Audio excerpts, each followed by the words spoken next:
Құрметті жақсылар, қай ата ана өз баласы үшін уайымдамайды дейсіз? Сіздің балаңыз үшін әлеуметтік желі жақсы ма, жаман ба?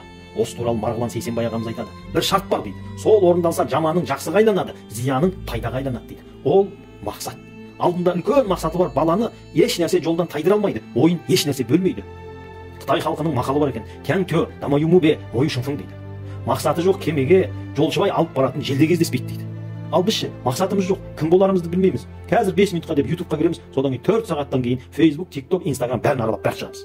Ол кісі не істедім дейді? Бүткіл әлеуметтік желіден бәрін өшірдім дейді, отписаться еттім дейді, 0. Сосын қағазға жаздым дейді.